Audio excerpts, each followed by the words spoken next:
Good evening. My name is Amy Bach, and I'm the co-founder and executive director of United Policyholders. We have some special guests with us tonight, and all of you I consider to be special guests because you made time out to come. This is a very good turnout, and I'm grateful because we work hard to curate information that we think will help you on your road to recovery, and so we're pleased to have you take advantage of what we offer. I want to thank the Unitarian Universalist Church for giving us this cozy, comfortable sanctuary. Sure, we can clap for them. Why not? And Andrew, who's always patient with us as we take our time leaving the event. How many of you have never been to one of our workshops before? Okay. And I know we have some intrepid people here from Lake County, so welcome, and we're sorry for your loss, but glad that you're here in the company of so many people who have traveled a bit further on their road than where you are now. So already I saw you absorbing some good information, so welcome. But for the rest of you, you know that we're here to talk about deadlines and decisions at the 1-year anniversary. How many of you have been getting emails from United Policyholders? Okay, that's great. That's great. Just about UP, we are a 501c3, which means that we have a charter as a tax-exempt organization, and our charter is to provide education and advocacy for insurance consumers. So that's our job. But in the course of our 26 years, we have had a lot of experience in disaster recovery, and not just the insurance, but how insurance fits with all the other pieces. And so we're very proud to be able to bring you tonight's workshop. We are funded by donations and grants, and to those of you who got an email from us about the Reading, the car fire, and the work we're doing up there, thank you for reaching out and offering to help with that. We never ever ask people who are at your stage to get involved with another recovery, but certainly for those of you who are looking ahead and thinking, when I get back where I need to be, I would like to help, we will welcome you at that time. But we actually are doing a workshop tonight in Reading, so that's going to be interesting to see how this all goes. So we do have a volunteer corps with personal and/or professional expertise in disaster recovery and insurance. We've got a special guest in the front row, David Schaefer here, who's probably one of the most diligent insurance agents I've ever met, and he got involved he actually helped form UP because way back in 1991, because he knew how important it is for homeowners to get the straight scoop about insurance in advance, and has been part of our efforts in that regard ever since. So welcome. The fine print. This workshop is intended to be general guidance only, not legal advice. We don't endorse or warrant any of the sponsors listed on our website or the speakers at our workshops. Our speakers are volunteering their time as educators, and we're very appreciative. Tonight's speakers will be myself, and then Jack Weaver, who's a local lawyer here, and his family lost their home in the fire, so he has both professional and personal experience. And then our very own Dan Veroff, who's also an attorney and an expert in insurance law, and serves on the board of directors of our organization after having been, I don't know if this will embarrass you, but he was an intern with us when he was in law school. So we're proud to have launched a professional policyholder advocate who now is paying forward by supporting our organization. And I want to introduce the wonderful Emily Rogan, who has led some of our workshops in the past, so you've probably met her before. I'm going to turn it over to Emily to give some announcements. All right, so we just have a few of them, and we'll get right into the meat of the program. So first of all, please complete our survey. It's the pre-1-year anniversary survey. We'll be closing it at the end of this month, and it's really important because it has a lot of valuable data on the back end. And so when I say data, that should assure you that your names are not going to be associated with any of the data. It'll all come out to paint the picture of how the recovery is going and what changes need to be made at different public policy levels, and it helps the next generation of survivors as well. It helps your community figure out what other support resources are needed, so please take the survey. We have, and I believe the slides are all these, great. So uchelp.org/survey, you'll get a follow-up email from this workshop, and the link will be right in there. So please go ahead and fill out the survey. I heard one bit of feedback that somebody had a hard time filling it out, that it said they had already taken it and had it, and we turned something on and off, the equivalent of unplugging something and plugging it back in, and everything was fine. So if you had that issue too, please try again when you get the email. We'd love to make sure that everyone in this room is counted. We had almost 1,000 responses last time. We want to have the same great results. It just makes the data that much more secure and paints the picture for the complete community. There are free financial planning workshops coming up, one-on-ones with financial planners. The next one is Saturday, the 22nd, and then there's another one on the 3rd of November. You can sign up using that link. That link is also on our website for the North Bay Fire, so uphelp.org/North Bay Fires. It's an easy way. We're so thankful that the Financial Planners Association is offering this, just in case you need to get a bigger picture of what's going on financially. And then the City of Santa Rosa wanted us to let you know tonight that on September the 19th, so next Wednesday, there's going to be a community meeting on the update on restoring water quality in Fountain Grove. So if you live in Fountain Grove, if you've been keeping an eye on this issue, this is the one to go to, they said. Again, it's the September 19th, 6 to 7:30. And so we'll also post this in the wrap-up, so in case you would like to attend that one. If you are not yet a part of an insurance group, we have the information up here. We can include this as well. We had some people from Allstate interested in joining a group, and there isn't yet an Allstate group. So if you are with Allstate and you're interested, or you have an informal group with some of your neighbors, please contact Vita. She was out front, and she will help spread the word as well. She's been doing a great job with her own State Farm, sort of getting everyone organizing. It's a really important way to share information and learn strategies from other survivors. Okay, so that's done with announcements. I'm going to pass it back to Amy and give her a little shout out for those of you who didn't know. Before she founded UP, she was an attorney herself, and since finding United Policyholder, she's been an advocate for underinsurance, so a really big issue that we've been tackling for almost over 25 years, pushing 30. So I'll let her talk more about that, and so I'm going to pass the mic over, and here we go. Thank you, Emily. It's hard for me not to add the great after I say your name, Emily the Great. Okay, so we decided that at this workshop that the best topic would be deadlines and decisions at the 1-year anniversary.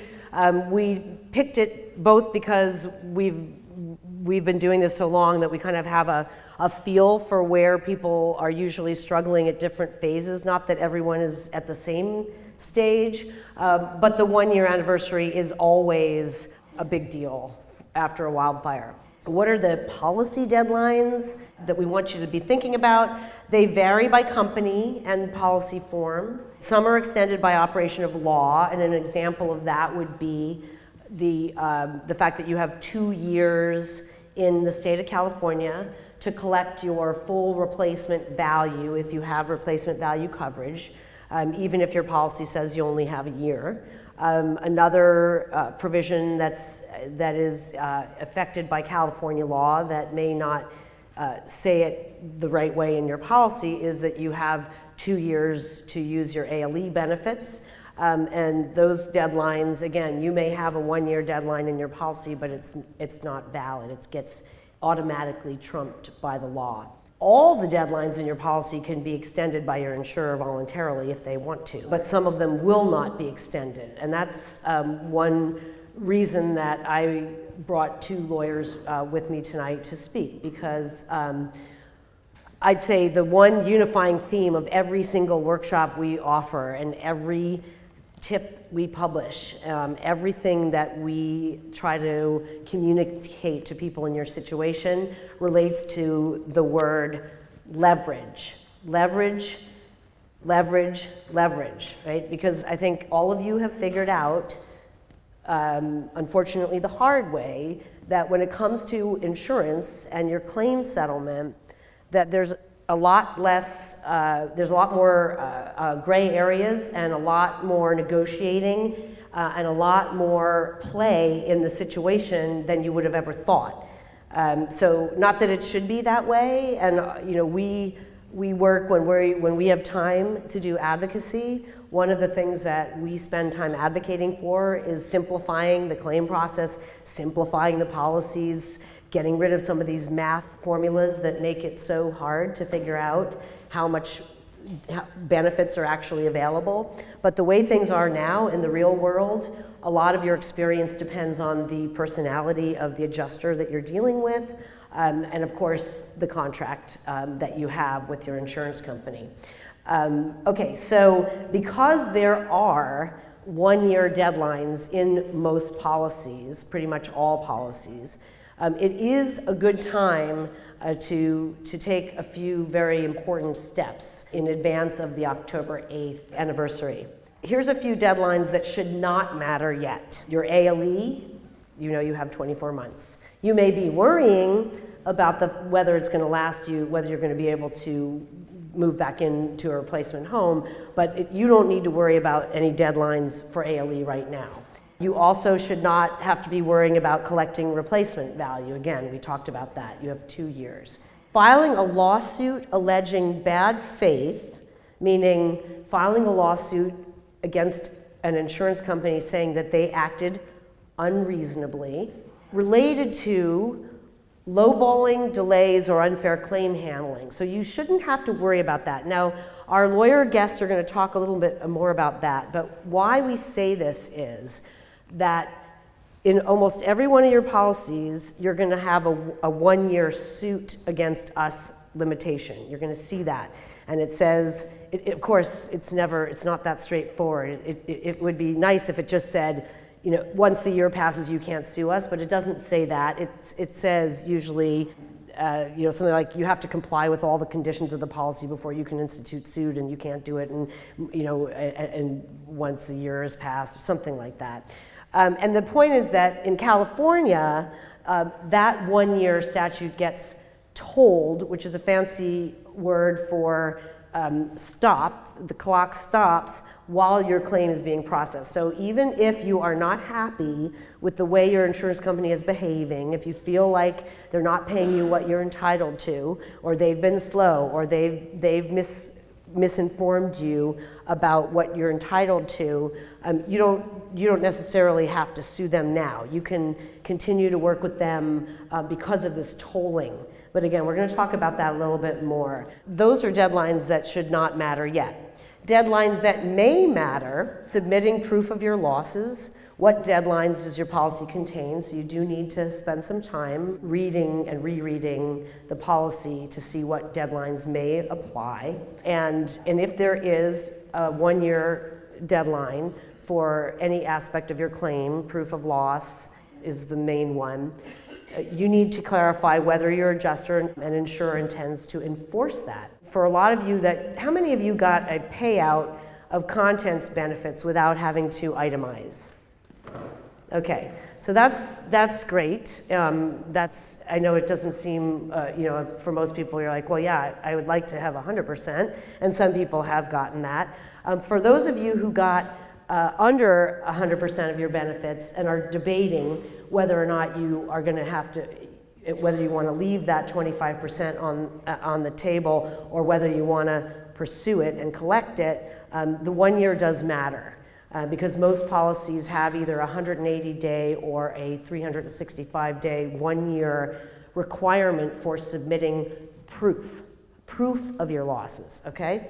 Lawsuit limitations for suing an insurer or a captive agent for underinsuring your home. So that's a deadline you may have to worry about. And that's, again, why we're here with lawyers tonight talking.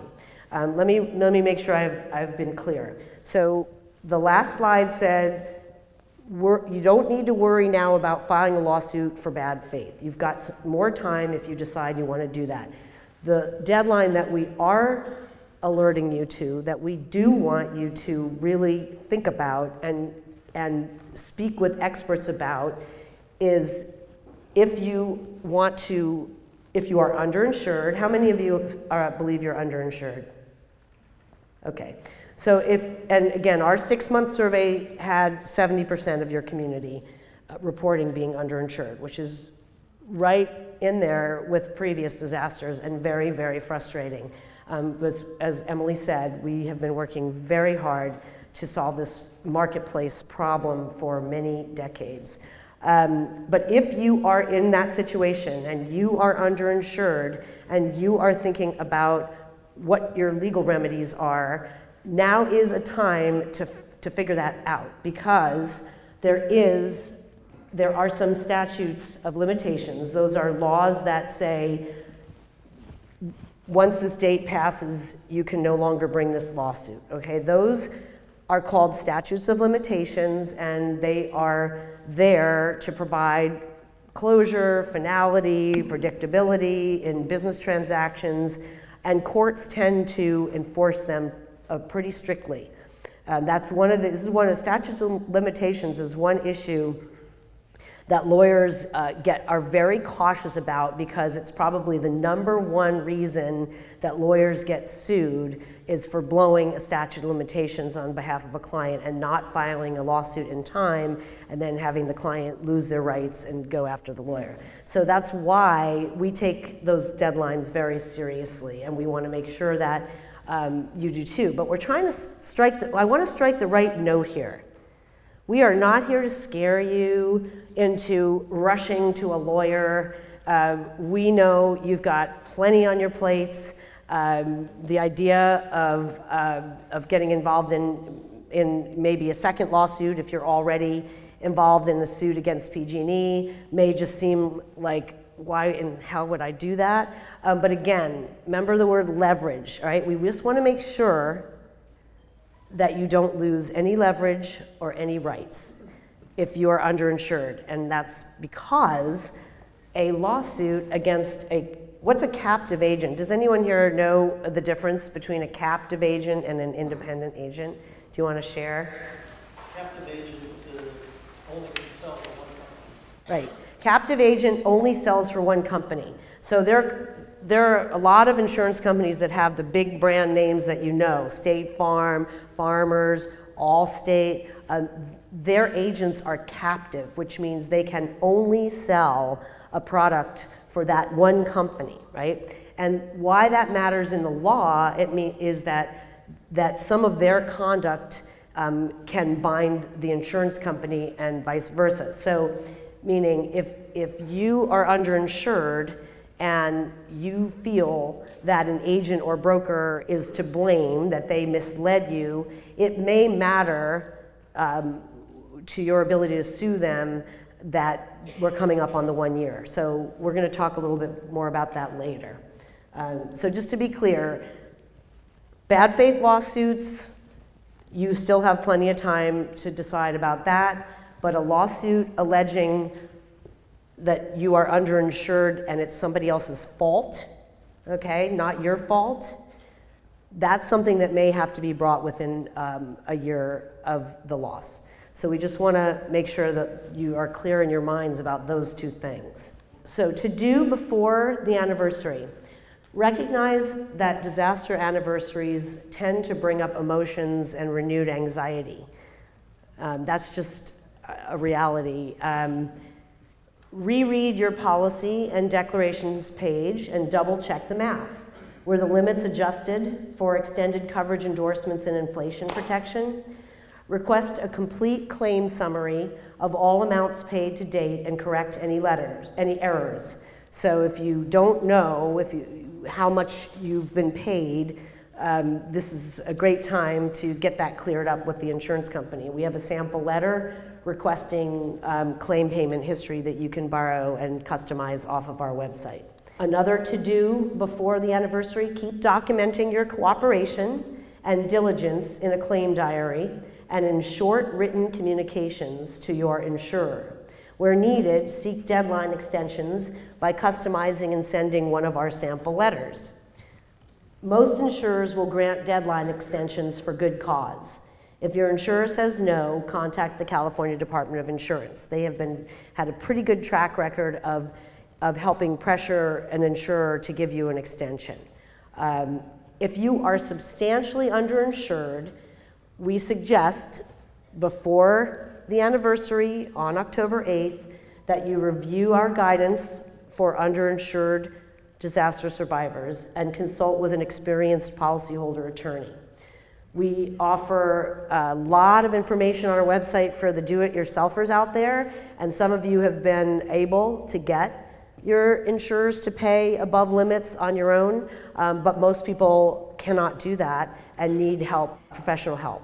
And so we offer guidance there, and we also offer a directory, a find help directory of lawyers that support our organization and specialize in representing policyholders. And again, I'm not here to stump for anyone, pimp for anyone. My main goal is for all of you to get good information from reliable sources in a way that it will be useful to you. There are a lot of lawyers out there that would love your business, but there are not a lot of lawyers who specialize in suing insurance companies. And suing insurance companies is a fine art, and it takes money and it takes savvy, and not every lawyer has those two things. But I would say that our Find Help Directory is a great place to start. Another thing, in our underinsurance help library, we have, I think, about 7 articles about your rights in the court if you're underinsured, written by different lawyers. And a lot of the authors of those articles you will find in our directory. So that's another way to know this is a person who knows what they're talking about. Okay, here's a sample letter requesting a deadline extension. Dear blank, and you fill that in. We are continuing to do our best to document our loss and cooperate with your company to reach a fair and full settlement. We are writing to request the following extensions. 1, the suit against us clause. Please confirm that you will toll that clause while our claim is open and that you will not enforce it until 1 year after you have informed us in writing that you have completed adjusting our claim, okay? And then number 2, again, this is for you to customize. Please confirm that the 1-year deadline to submit proof of our losses, contents, dwelling, other, that you will grant us an extension of that to submit required proof. But I'm going to just be blunt. Get your proof in. Really, just get it in. You know, if you feel like it's not perfect, okay, fine. But if you haven't gotten an extension, then I would really just get it in. You don't need extra arguments. Remedies for the underinsured. Find and use leverage and convince your insurer to pay above limits. What's the leverage? It's their fault. They gave you reason to believe your limits were adequate. It was their mistake, their faulty underwriting. But the most important piece is that you need to establish that the insurance company or its sales representative undertook a duty to set your limits adequately, that they actually said something affirmative and you can prove it. And what you're seeking if you're underinsured essentially is a retroactive reformation. You're reforming that contract so that the limits are where they should have been had your home been properly insured. You can sue your agent, broker, or insurer as an individual or in a group suit, or you can sue another at-fault party. Now, I'm sure, show of hands, how many of you have joined one of the suits against PG&E? Okay, so that's what I meant by another at-fault party. Step 1, check your policy for obvious errors. Maybe the insurer insured the wrong address or had the wrong square footage. If you can establish the mistake was not your fault, you have a strong case for increasing your limits to where they should have been. Step 2, calculate the cost to rebuild as was, what the home should have been insured for. Step 3, review the history of how and when your dwelling limits were set. Did you remodel, refinance, change insurers or agents? Did something trigger you to contact your insurance company and seek reassurance? Did you get reassurance that your limits were adequate and that there was nothing you needed to do? Is there, and this is a very important piece, because most of you don't have evidence of the conversations that you had with your agents, hardly anyone. I met somebody last week up here who had this email chain where she wrote to her agent and said, you know, I just read this article about people being underinsured, I'm worried, and oh no, I know what it was. The lender had said, your limits are too low, which is really rare, that the mortgage company would care. Usually they only care about you having enough insurance to cover the loan. But they said, looks like you're underinsured. So she wrote to the agent and said, the mortgage company suggests that I increase my limits. And the agent said in writing, that's nonsense. Well, I think that person has a decent proof history there, right? Okay. But then for most of you, you don't have that sort of juicy smoking gun type of evidence. So what you would need, if you have none of that, would be either language in your policy or in any sales materials or letters where the insurer undertook the duty to set limits and or to keep them accurate, or you need a very creative lawyer, and we're going to talk about that later. Step 4, if possible, seek out and compare notes with other property owners who are or were underinsured by your same agent and or insurance company. David Schaefer here will remember that there was an agent in the Oakland Hills that got hit with a big $1 million fine because so many of his clients were underinsured after the fire, and there was a pattern. If others got your agent or insurance company to retroactively increase their limits, find out what evidence and arguments won the day for them. I've heard about some agents going to bat hard for their clients, and that's wonderful if you have one of those agents. But most of the time, if you're underinsured, your agent is going to either disappear and not be able to talk to you, not want to talk to you, and really just be aligned with the insurance company and not want to be your advocate. But if you have an agent that's proactive and wants to help you, that's a great thing.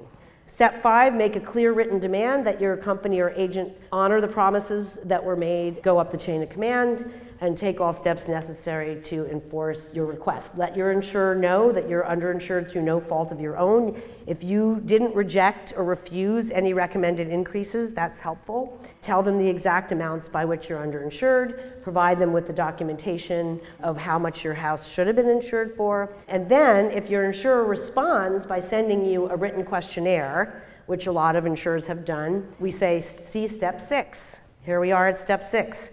Consult with an experienced policyholder attorney, ideally before allowing your insurer to interview you, take your recorded statement, examine you under oath, or get you to answer a series of written questions about the history of your policy. This is an example of one of the questionnaires. We went through this in detail at our last workshop. How many of you have gotten one of these questionnaires? Oh, not a lot. Okay, all right. What are your litigation options? Individual or group lawsuit, a suit versus a utility or other at-fault party? What are some of the theories that people have used to try to assert liability against an agent, broker, insurer, or vendor for underinsuring a home? Breach of contract, fraud, breach of something called fiduciary duty, which means they were holding your assets in trust and they breached that trust. Misrepresentation, negligence, defective product, meaning, boy, it can't be a coincidence that, you know, that 300 and some of the State Farm insureds are all underinsured. So that almost suggests that there's something defective, right, in the way that they are in their product, right? I don't want to get so much in the weeds here, but there are some, the law, as you've probably heard if you've been to other workshops, the law is not as helpful as it needs to be in California. The courts tend to say that the insured, have the duty. to determine how much insurance you want, which we all know is ridiculous. Talk about nonsense. It is ridiculous. But the courts have been protecting insurers and agents for years, except in certain situations. And those exceptions are what I talked about earlier. So the exceptions would be you can have a remedy if an agent has misrepresented the nature, extent, or scope of the coverage being offered, or if you made a specific request for coverage that wasn't fulfilled, or if the agent assumes an additional duty by holding themselves out as having expertise in the specific coverage that you're seeking. Here's an example of some helpful policy language. The limit of liability shown on the policy declarations for coverage A will be revised at each policy anniversary to reflect the rate of change in the replacement cost of your dwelling as identified in the policy declarations. Meaning, we're gonna revise it. We, the insurance company, all right? If you have that kind of language in any of the sales materials that you can get your hands on, that is very helpful, all right? Again, in the weeds here, there's already been a lawsuit filed for underinsured North Bay fire survivors who were insured with USAA. That lawsuit was filed back in 2017, at the end of last year. Why? Because the insurance company at issue, USAA, had this language that they sent to their policyholders. Good news, we have a new tool for estimating your home's rebuilding costs. We've made a change that goes into effect. We're using a new replacement cost calculation tool provided by Exactware Solutions to estimate your home's rebuilding costs. Okay, well, Exactware is that same damn program that a lot of your adjusters are using to calculate the cost of rebuilding your home, and it's completely off base and wrong most of the time in its math. Again, because USAA had said to their customers, great news, we're going to do a better job at estimating the replacement cost of your home, this law firm, Chernoff, Bedart, and Echevarria, went right in early on and said, hey, you know, you undertook the duty and you did it wrong. So that lawsuit is moving along. You probably have heard us talk about he said, she said.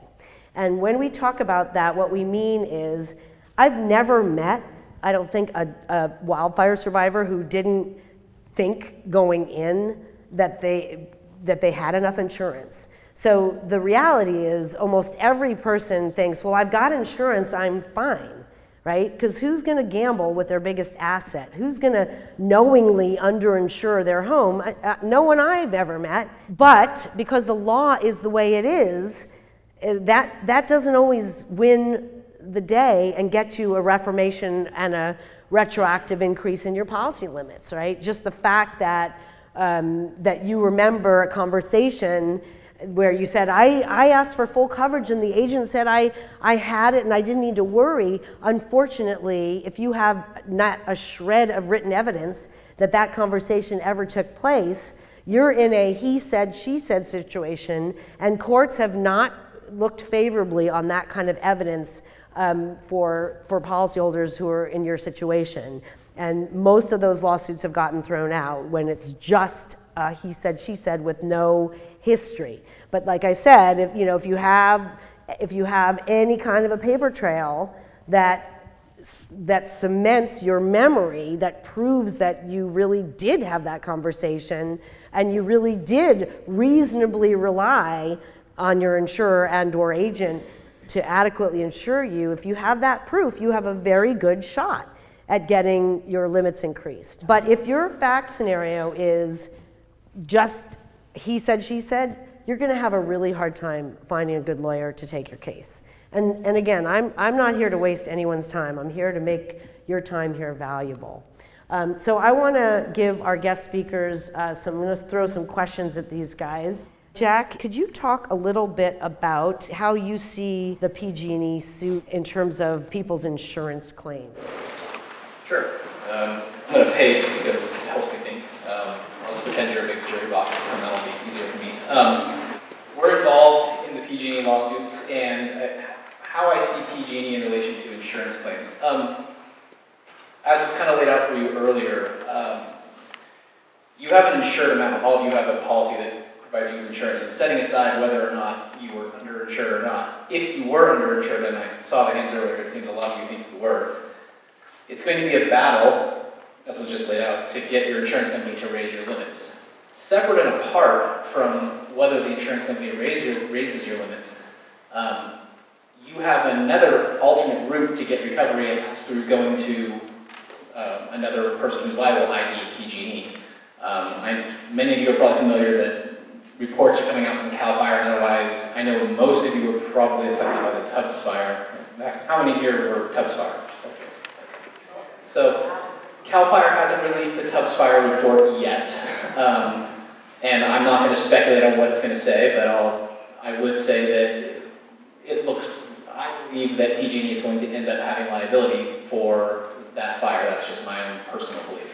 If that is the case, and you are underinsured, you can go to PG&E and seek the value of your underinsured losses. So in other words, pain and suffering, things that you're not going to recover under your policy, are things you can go to PG&E for and seek recovery for.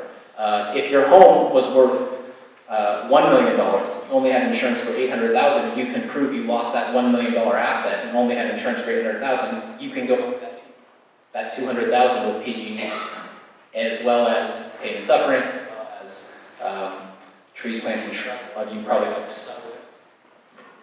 Let's see if this one's... Sorry. That one there's like... I talked too loud, I'm sorry. A supplement on your trees, plants, and shrubs. I don't want to go too deep into the weeds here, but to answer the question, it's an alternate route. Now, timing-wise, I want to be realistic with everyone in the room. PG&E is not going to just start stroking checks tomorrow, and I mean, I can tell you because I'm involved in it and I attend all the hearings. It's progressing, and we're in the discovery stages right now. If I had to give you an estimate on when something's likely to happen, I would tell you it's going to be at least another year to 2 years before you see any sort of movement from PG&E, and that's just an estimate from me. That's not a guarantee of. So be prepared that this will be the long haul, not a, hey, I'm going to get money from PG&E within the next 6 months and it's going to help me rebuild my house. This is kind of an alternate route after you've gone after your insurer. And you can do both concurrently. So even if you're feeling somewhat, I mean, as Amy mentioned, my parents lost their home in the fire. They're involved in the PG&E litigation for that exact reason. Almost everyone is going to be underinsured, at least in some subcategories, whether it's trees, plants, and shrubs, or your dwelling, or simply just going after the pain and suffering of losing your house and watching it burn and all the horrible things that all of you went through. So that's an alternate route that you can seek, and it seems that many of you have already. I saw the hands go up. Lots of you are already involved with the PG&E lawsuit, and you still have time to get involved in that. I will tell you that the statute of limitations on bringing the PG&E, you have at least another year before that has to be filed, so don't feel that you have to rush out and grab a PG&E lawyer tomorrow. You do have time. But, one last thing, part of the important thing with PG&E is documenting your loss, okay? And so if you wait to get involved and the trees that you lost regrow, or you cut them down and then you come to a lawyer like me or anyone else later and say, oh, I want to join now, but all my trees were cut down and I can't prove what I lost, it's going to be more difficult to prove that up. So it is important to be documenting your loss, like Amy laid out. Okay. That's a long answer, sorry. Thanks, Jack. You don't get to sit down yet, sorry. Could you talk about, there's a word called subrogation. How many of you guys have heard the word subrogation? Okay, so that's, yeah, I guess another ridiculous technical term that you've all had to be exposed to. But it basically, my question to you is, under the rules of subrogation, if an insurance company pays out money, you in the policy have given them what's called a subrogation right, meaning that they can, on your behalf, try to get back money they paid to you from someone else. So should people be worried that if they join the PG&E suit, that that their insurance company is going to come back and say, well, you got money from PG&E, now give it to us? Yeah, no, you should not be worried. I'll tell you why. PG&E already has their subrogation, well not PG&E, excuse me, the insurers already have their subrogation attorneys involved in the lawsuit. I know because I'm there with them. And they are there actively already asserting that right on behalf of the money they paid. So they're going to be negotiating directly with PG&E in their own lawsuit, because there's a bunch of them, for the monies that they've paid out. They have sued PG&E themselves, saying we had to pay X dollars on behalf of our insureds, we want that money back. It will be a part at the end of, if you are involved in the PG&E lawsuit, and I would encourage you to talk to your respective lawyers about this, there will be what I'm going to say, negotiation of subrogation that will go on. At the end of the day, it's probably too complicated to get into now on all the nuances of it, but there's going to be a negotiation between your attorney and the subrogation attorneys and the PG&E attorney about who's received what. But what I can tell you is I would not be concerned about the insurer coming back to you specifically and saying, give us everything you've got, because that's not going to be the case. Thank you. And then Dan, can you talk to us a little bit about what does it mean to be able to hire a lawyer on contingency versus hourly? And if somebody, what would be answer that. And then also, can you talk about the difference, why there's a difference in, when I was talking about that you don't have to worry about the statute of limitations on a bad faith suit versus a suit alleging that somebody's at fault for you being underinsured. Can you talk about those two things? Yes, I can. Hi, I'm Dan Buroff. I'm with the law firm of Curtin Wagstaff. And I specialize in insurance law, and I encourage everyone, if they have any issues, to speak with lawyers. I'm going to talk in a second about deadlines, which are coming up, which you should worry about, which you technically shouldn't worry about. But I would advise you to speak with a lawyer soon if you have a question, because we're busy. There are a lot of these suits. It takes us time to review your claim. They're very, very fact specific. And you might come to my office and you can't take your case and you need to find another lawyer. So you have to build in some time for that. The question Amy asked, the difference between paying a lawyer by the hour versus what we call contingency. So a lot of people don't have the money to pay us by the hour. We're expensive. We have a lot of law school debt that we're never going to pay off. And, you're going to end up paying us a lot of money. And in a lot of cases, I prefer to go contingency if I think it's a good case, because, we invest in the case and we're motivated to help you get a good outcome, because contingency will get a piece of the outcome. We'll front all the costs. You won't pay us by the hour. We're just going to say, here's the time frame. If your suit settles in that time frame, or your claim settles in that time frame, we'll take this percentage. If it settles within the next 6 months, we'll take this percentage. If you have to go to trial, this percentage. Yada, yada, yada, right? And the number's negotiable. There are some pretty standard rates that you'll see, but always feel free to negotiate with an attorney, especially negotiating based on those time frames, because a lot of attorneys will just say, I take a third unless I go to trial, and then I take 40%, right?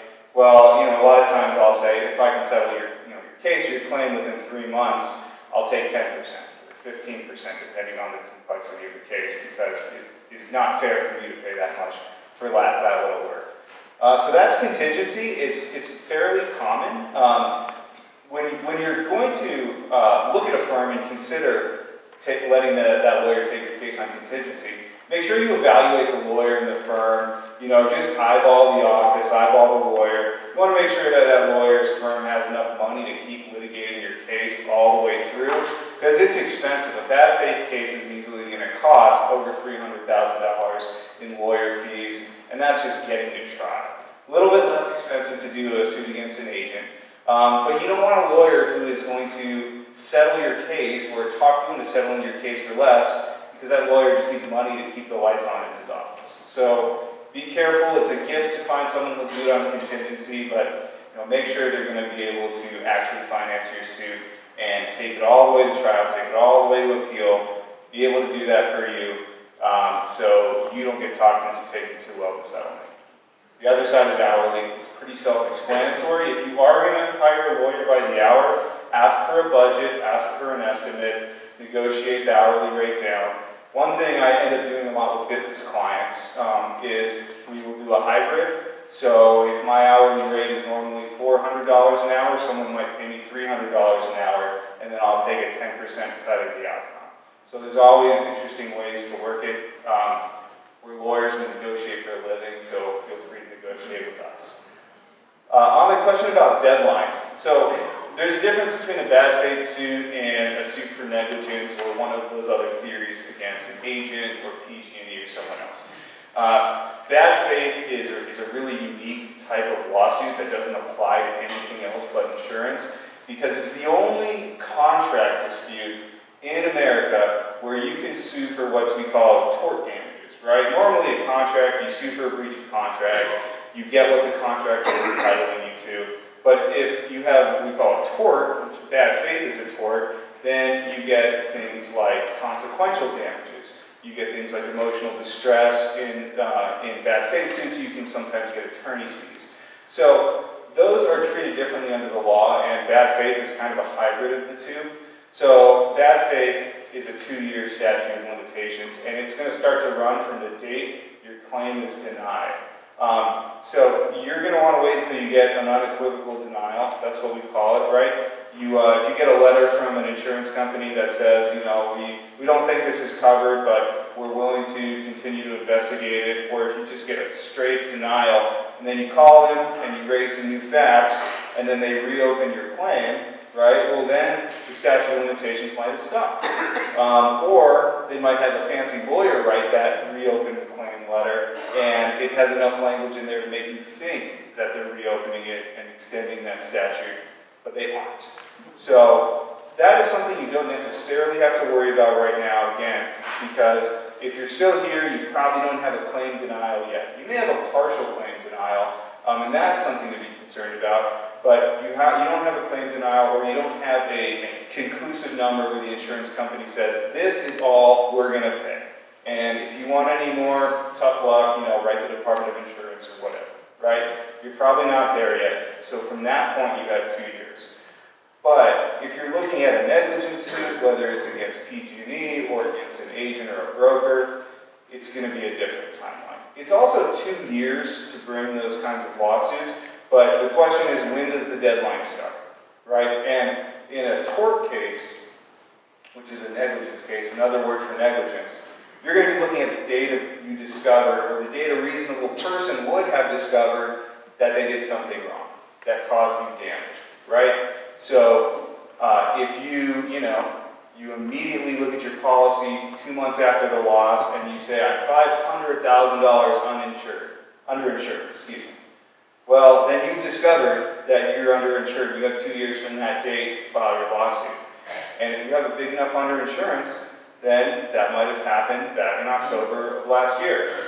Sometimes there's some squishy arguments, right? Like when you just got an estimate and you weren't sure, and you're still working with the insurance company to figure out, maybe there's a chance that you aren't underinsured, right? Well, maybe it happened at a later date, but we're really not sure exactly when it happened. Those are questions for a lawyer. Now, the agent and broker negligence lawsuits, those ones are also like the bad faith ones, where even if you think you have some time left before your deadline, you're going to want to start consulting with lawyers early. And I'm not saying that because I want you to rush to my office or anyone else's office and give us business. Chances are, if you consult with me, you're probably going to get me saying, hey, it's not worth it for you to bring a lawsuit because of a number of different reasons. But as to deadlines, again, I would start consulting with a lawyer soon. Yeah. We're all very busy. We take a long time to review your files in some instances. You may not have everything we need. Are there any insurance agents in the room? Just one, or you plug your ears. So a lot of these cases against agents are he said, she said. I've got a few tricks up my sleeve to help you create that documentation, even if you don't already have it. And so you may come to a lawyer like me, and you may have a month left, and I say, you don't have a case, but I need you to send this letter to your agent and get a response, and then maybe you'll have a case. Well, a month might not be enough time to do it. And then once you file that lawsuit, the agent is not going to respond to any letters you send. You're going to get a letter from your lawyer. So, again, you have time on the bad faith suits, but I do recommend start considering finding a lawyer. and on the agent broker negligencies again. Figure out when the date of discovery was, and that's when you can start calculating your 2 years. Okay, so Jack, did you want to add anything on the if you got your insurance through a captive agent versus an independent broker? So in other words, remember, captive agent being somebody who only works for one insurance company, an independent agent, also known as a broker, can place you with any number of different insurance companies. What's the difference? Sure. Yeah, I think there's an important distinction to talk about. If you are dealing with a captive agent, meaning you got your insurance through State Farm or Farmers or some of these other bigger name insurance companies, and you're the agent that you got it from worked exclusively for that agent, there is law that says that if they were acting within the scope of their employment when they were dealing with you, that you have to sue the insurance company, that you can't sue them individually. You can still bring suits in certain circumstances against them for a lot of the things that you just saw, misrep and things like that individually. But oftentimes, for the stuff that you folks are going to be dealing with, it's going to be, well, I thought I was accurately insured, they led me to believe this or that, and I wasn't. And they were working solely for Farmers or State Farm or anyone at the time. If that is the case, then there's law that says that you have to sue the company. If you have to sue the company, we get back to that law, that language in your policy that says you have 1 year. So I don't want there to be any confusion there. It's confusing because the law is generally confusing, and that's why lawyers make their living. But at the end of the day, you could potentially have 1 year if you're dealing with a captive agent, and I don't want anyone to miss a statute because, and then have to make these squishier arguments trying to turn something that a captive agent said into a misrepresentation or a statement of expertise that they didn't have. That can be a harder argument. So just be sure to read your policies carefully. Make sure that if you do have that limiting language and you did deal with a captive agent, that you're getting to a good lawyer and having it evaluated to determine what your rights and remedies are. Thank you. So I just want you to all know, if you are not underinsured, we are going to cover a few more topics tonight, so just hang in there. Dan, I would hazard a guess that a lot of the folks here tonight feel like their insurance company has been unreasonable. Feel like, wow, some people's have been great, God bless you, that's wonderful. But those of you who feel like, my adjuster was jerking my chain, my adjuster was treating me differently from my neighbor, my insurance company has been, rejected my rebuilding estimate and is insisting that they're only going to pay on this Xactimate estimate, which I know a computer is not going to rebuild my house, that sort of thing. So given that a lot of people feel like their insurer has been unreasonable, how do they know whether or not that rises to the level of bad faith so that they, to justify going to a lawyer? That's a great question, because insurance adjusters, the insurance company's adjusters are usually very frustrating, and they're really busy right now, so they can be short with you. They cannot explain something in full to you, create confusion. But there is a clear difference between issues that will sort of get you a bad faith claim and issues that won't. Has anyone ever here been told by their adjuster about a process called appraisal? Okay, very, very few. And does anyone here think that they can confidently explain what appraisal is? Okay, it's a very important thing to know, because we have law in California that says there are types of disputes that go into what we call appraisal, and then there are types of disputes that we call go into bad faith. If you're fighting with your insurer about the valuation of something, right? So everyone agrees that there's coverage for your loss. There's just a fight whether it's $1 million value for your house or $800,000, right? That is an appraisal dispute. And appraisal means only one of the parties, including the insurance company, can say, I invoke appraisal. We have to now go out and agree on what we call an umpire, and that umpire umpire is going to review our estimates, and that umpire is going to hear arguments from both sides and make a determination. And you don't want to get yourself sucked into appraisal if you can avoid it, because it is just not going to be a helpful process for the policyholder, and going to a bad faith suit after that, it's very limited what you can recover. And because of that, it also becomes hard to find a lawyer who will help you deal with a post-appraisal case. So if you're stuck on a valuation dispute, then you're going to want to really sort of you want to walk that tightrope, right? You want to keep the process going with the adjuster, but you don't want to be threatening a lawsuit.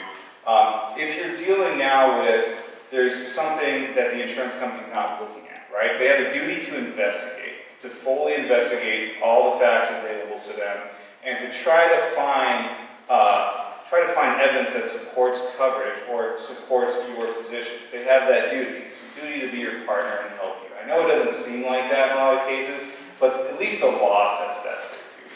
So if they breach that, that can be a basis for a bad faith claim. They have a duty to treat your interests equal to the insurance company's interests. So if they're placing theirs above yours, then that can be a basis for bad faith. They have a duty to consider all evidence you present to them and to look at it objectively. They have a duty to be fair. They have a duty to be reasonable. And a lot of these, you can really break them down to the things you learned in preschool, right? You should just be nice to other people.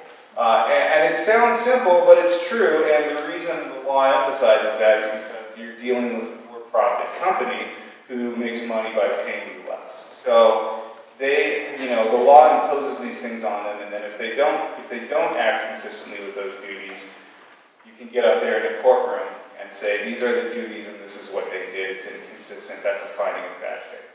Now, before you can get to bad faith, you have to have a breach of contract, right? And, there may be a few very, very small exceptions to that. Sometimes, for example, if you have a delay that is so unreasonable, it can be a de facto breach of contract, and you can bring a bad faith suit, but there has to be some breach of the contract, right? So an insurance company can act as unreasonably as they want, but if at the end of the day they're paying what you're entitled to under the contract, they're doing what they're supposed to do, well, then it really doesn't matter.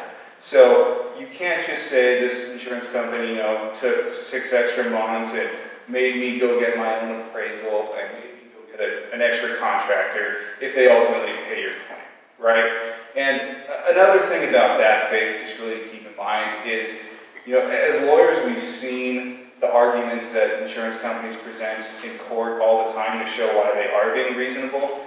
There's something you may not pick up on the claims process. So, again, it's always good to, if you have what looks like a serious issue, call a lawyer and just, ask for some free advice about what to do. It may be as simple as, don't argue with the insurance company. Don't send them a 3-page letter explaining your position. Send them a 1-sentence letter saying, I've submitted my proof, please pay my claim. So there can be a lot of different bases for bad faith. Again, watch out for those valuation disputes, because if you push that too much, you might end up in appraisal, which isn't going to be good for you. And one just quick thing to keep in mind, you'll see the Fair Claims Practices Act regulations.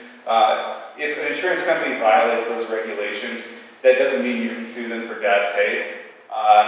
Only the insurance commissioner can technically enforce those, but if they're violating them, it's good to make note of it, because we can use those as the sort of standard of care, how they have to act in the industry.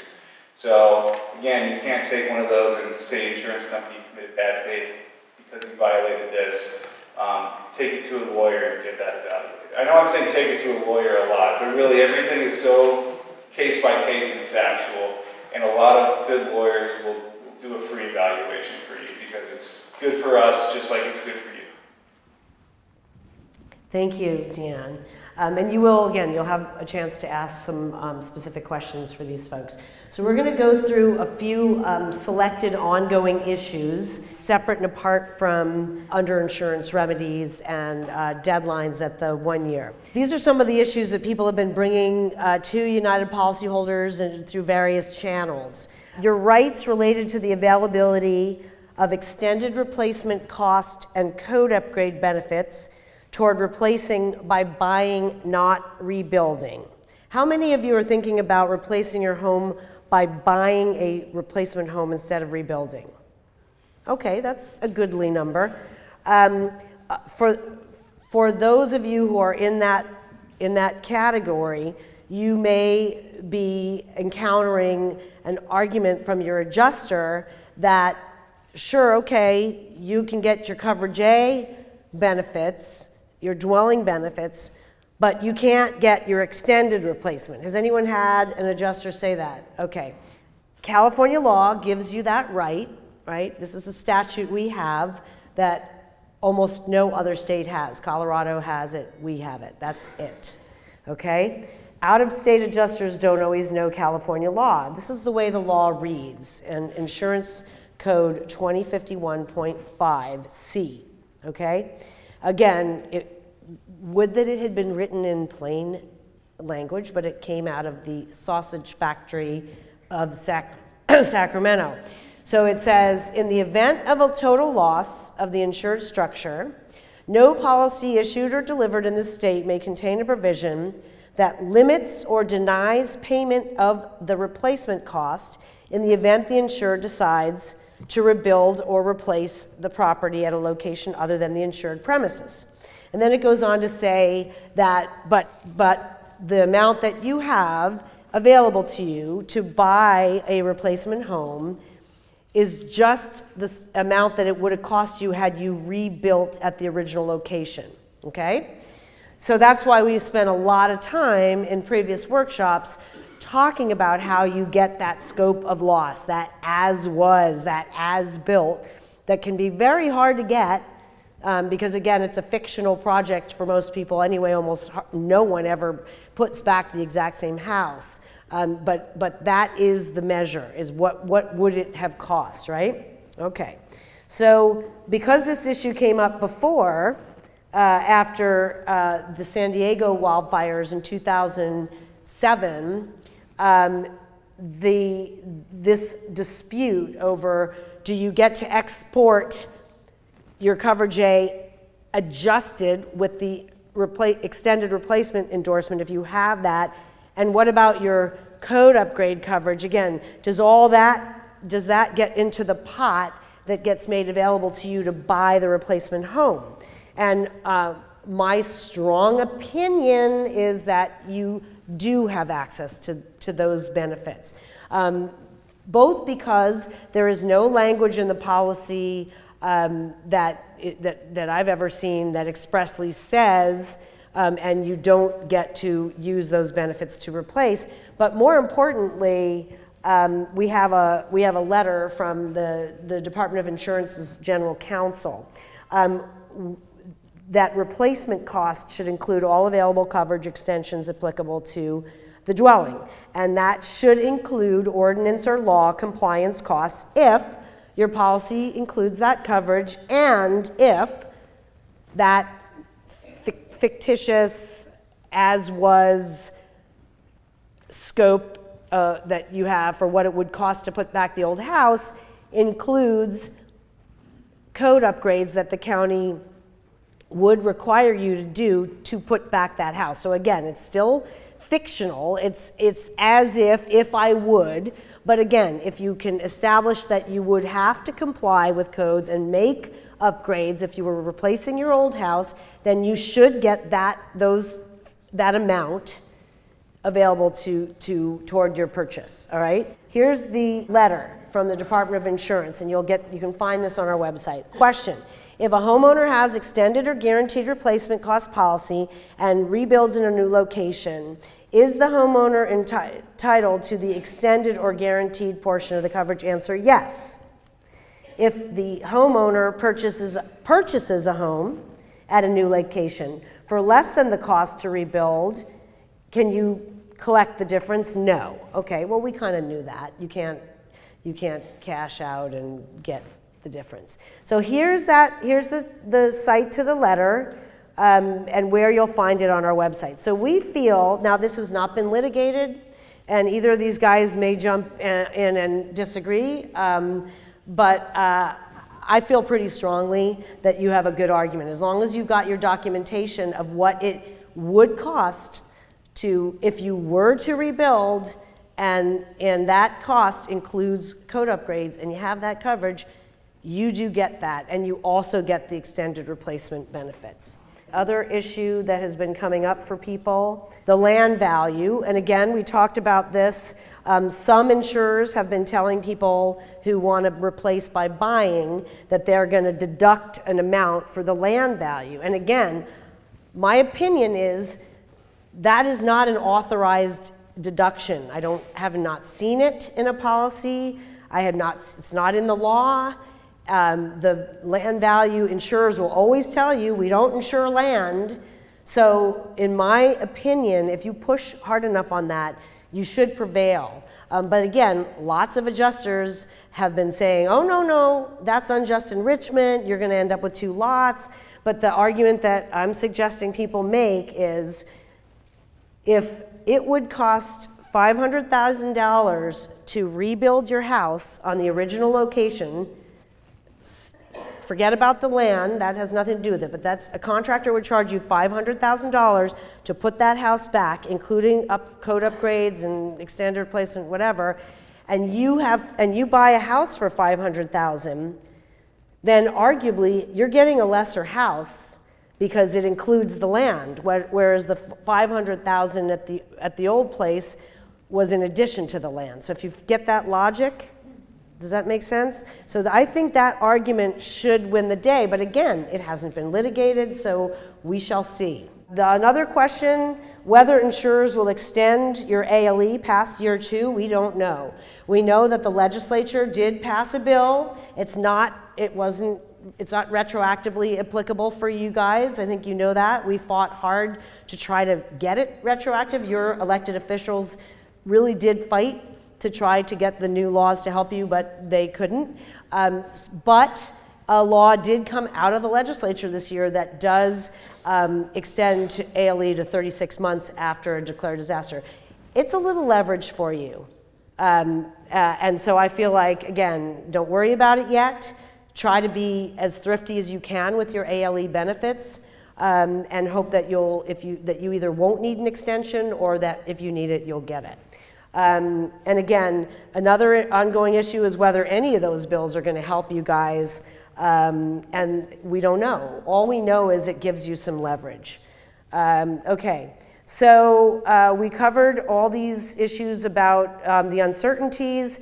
Tax consequences for those of you who are thinking about buying can be an issue. We talked already about the land value deduction. Just a reminder that, again, if your adjuster is from out of state or the latest adjuster that you have, they may not know about our law, but it is very, very clear that you have 24 months to collect your full replacement value on top of whatever depreciated value your insurer has already paid, okay? And again, in our code, 2051.5B2, they have to give you your ALE benefits for 2 years, at least 2 years, okay? And I just want to offer a few positive thoughts in closing as you approach the 1-year anniversary. You've all come a long way, and you know, of those people in our family, in the United Policyholders family who've walked the path in the past, they want us to share with you that fire families have celebrated anniversaries with groundbreaking parties, framing or stud parties. Here's people writing on each other's walls, on the insides of the studs, peace be with this house, and all who live here. A woman's place is in the bathtub. I like that one. May you have walls for the wind and a roof for the rain and drinks beside the fire, laughter to cheer you and those you love near you, and all that your heart may desire. So, you know, we're here to serve. We're very, very grateful for your time and attention. Our experts are here to answer your questions, and that will conclude the educational portion.